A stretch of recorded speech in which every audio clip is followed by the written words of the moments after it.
আকিকার গোস্ত সবাই খেতে পারবেন, যে বাচ্চার আকিকা হবে ওরেও যদি পারেন খাওয়াইতে খাওয়াই দিবেন, ও তো খেতে পারবে না। কথার কথা, মানে আপনাদের এমন প্রশ্ন হয় যে আকিকার গোস্ত কি খেতে পারবে? দেশ গ্রামের মুরব্বীদের বক্তব্য হলো না না না, এটা ছুঁয়েও দেখা যাবে না, যারা না খাবেন আমার জন্য পাঠায় দিন। সপ্তম দিনে বাচ্চার পক্ষ থেকে আকিকা করা হবে। প্রত্যেক নবজাতক তার আকিকার সাথে আবদ্ধ।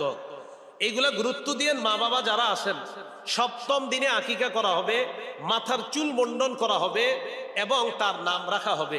তিরমিজি শরীফের 1519 নম্বর হাদিসে আসছে, রাসূল সাল্লাল্লাহু আলাইহি সাল্লাম হযরত ফাতেমাকে বললেন, ফাতেমা ইহলিকি রাসা, হাসানের মাথাটা মুন্ডন করো, ওয়া তাসাদদাকি বিজিনাতি শারিহি ফিদ্দাতান, হাসানের মাথার চুল পরিমাণ রূপা আল্লাহর রাস্তায় সদকা করে দিবা। হযরতে আলী বলেন, ফাওয়াজানতুহু, আমি হাসানের মাথার চুল সপ্তম দিনে মুন্ডন করে এটা ওজন করছি, ফাকানা ওয়াজনুহু দিরহামান আও বা'দা দিরহাম, আমি দেখলাম হাসানের এই চুল মাপ দেওয়ার পর 1 দিরহাম অথবা অর্ধ দিরহাম হয়েছে মাত্র, এজন্য এটা বেশি হবে না। সপ্তম দিনের চুল যদি ওজন করে রূপা সদকা করেন এটা বেশি হবে না, এটা করবেন। ছেলের পক্ষ থেকে 2টা, মেয়ের পক্ষ থেকে 1টা পশু জবাই করা, বকরি জবাই করা, আকিকা করা। তিরমিজি শরীফের বর্ণনা 1513 নম্বর হাদিসের বর্ণনা। ইউসুফ ইবনে মাহাদ বলেন, আন্নাহুম দাখালু আলা হাফসা বিনতে আব্দুর রহমান, তারা হাফসা বিনতে আব্দুর রহমানের কাছে গেছে, যাওয়ার পর প্রশ্ন করলেন, সালুহা আনিল আকিকা, আকিকার ব্যাপারে জিজ্ঞাসা করলেন।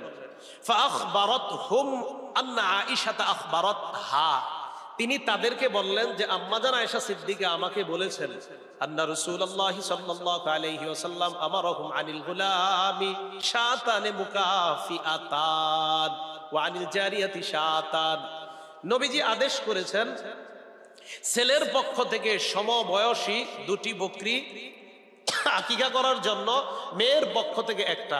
হ্যাঁ, ছেলের পক্ষ থেকে 1টা করাও, যদি কখনো মনে হয় যে 1টার মাধ্যমে আমি করতে পারেন, সামর্থ্য কম থাকলে 1টা দিয়েও যদি করেন তাও হবে।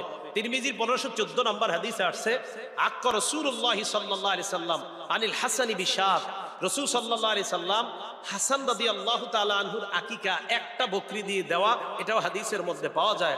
উলামায়ে কেরাম এই হাদিসের আলোকে বলেন, কারো যদি সামর্থ্য কম হয় তিনি 1টা দিয়েও যদি আকিকা করে দেয় আদায় হয়ে যাবে। যদি আকিকা সপ্তম দিনে না করেন তাহলে 14-21তম দিনে করার কথাও পাওয়া যায়। আল জামিউস সগীর 5681 নম্বর হাদিসের বর্ণনা, বুরাইদা ইবনে হাসিব থেকে বর্ণনা, তিনি বলেন, আল আকিকাতু তুযবাহু লিস-সাবঈন, সপ্তম দিনে আকিকা করা, না পারলে আউলি 14 14তম দিনে, না পারলে আউলি 21 21তম দিনে আকিকা করা। আকিকার গোশত সবাই খেতে পারবেন, যে বাচ্চার আকিকা হবে ওরেও যদি পারেন খাওয়াইতে খাওয়াই দিবেন, ও তো খেতে পারবে না। কথার কথা, মানে আপনাদের এমন প্রশ্ন হয় যে আকিকার গোশত কি খেতে পারবে? দেশ গ্রামের মুরব্বীদের বক্তব্য হলো না না না, এটা ছুঁয়েও দেখা যাবে না, যারা না খাবেন আমার জন্য পাঠায় দিন।